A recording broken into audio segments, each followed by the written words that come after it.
Well, now we've reached the end of our show, and we like to end with a question of the day. And your question of the day is going to touch on the economy, and you mentioned it just now. You say the economy is going to be bad. Wait until you see what's coming down the pipe. And our economy is changing. As a matter of fact, there's been a lot of talk about universal income, and that's what I'd like to ask you. Uh, Question of the day. Will the move to universal income improve life on Earth? Read my lips. No. And HELL, no. And anytime you just give someone something without asking them for any action in return, that's a recipe for disaster. You know what it's called? Socialism. Show me one thriving socialist nation in the world, anywhere. Show me one thriving socialist nation that has thrived in the history of mankind. You don't find it because it doesn't exist and never will exist. And so San Francisco has tried that, and guess what? A big flop. LA has tried that, big flop. And it's embarrassing as heck, but there's no way that's going to happen nationally in America. Not going to happen. So the E- answer, it would be a humongous flop.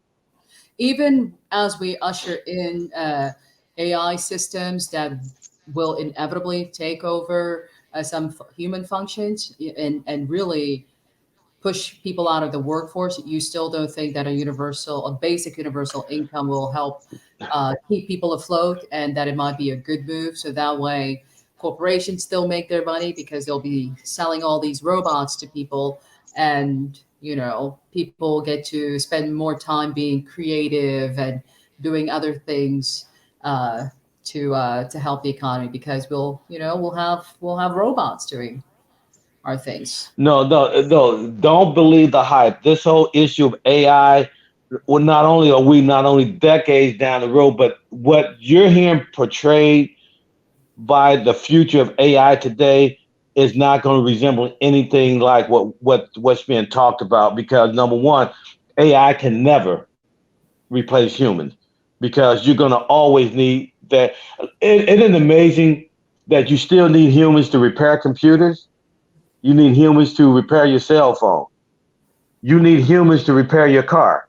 With all this technology in these cars of the 21st century, you still got to have that human factor. And guess what? The humans will always be at the top of the food chain when it comes to technology. And so I think that that whole Orwellian notion that we are going to be subjugated to robots and all that stuff like I think if you want to see, in my view, a more realistic future for AI, look at the Jetsons cartoon.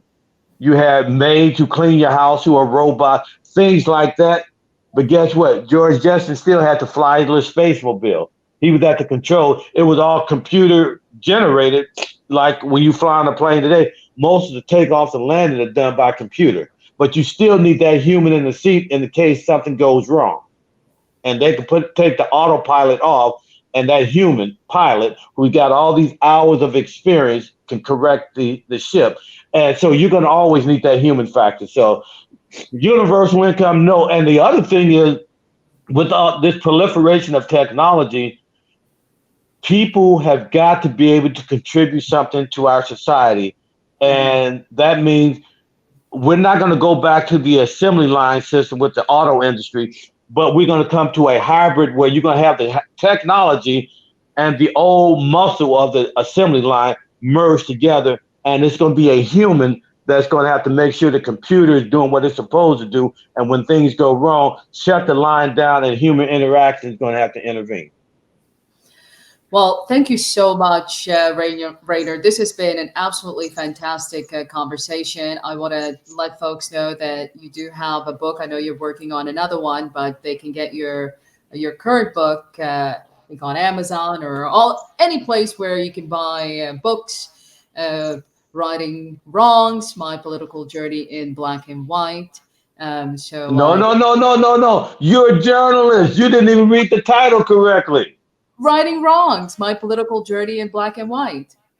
I did. No, black and right. WRITE. I can see it black and white. Wow. And where did you get your degree from? I'm a little blind. I couldn't even see that. Right, right. Wow. You a So, hell of a publicist. I can tell you that. A hell of a publicist. this has been so much fun, and I think Thank you. what's really missing in our political culture is the fun that we can have, regardless of which side of the aisle Yep. you're on. I think caring about your country, being active, and I think all of that is so important because we all love this country. We all want the best for the country and for ourselves. We're still a work in progress, and so we gotta have we have to create the spaces where we can have real bipartisanship and work for the betterment of all people that call this country home. And I think that's important. So thank you again so much, Raynard. This has been a really fantastic dialogue, and I sincerely, sincerely appreciate it. Well, thank you for having me, and hopefully over the next 40 or 50 years, you'll have me back.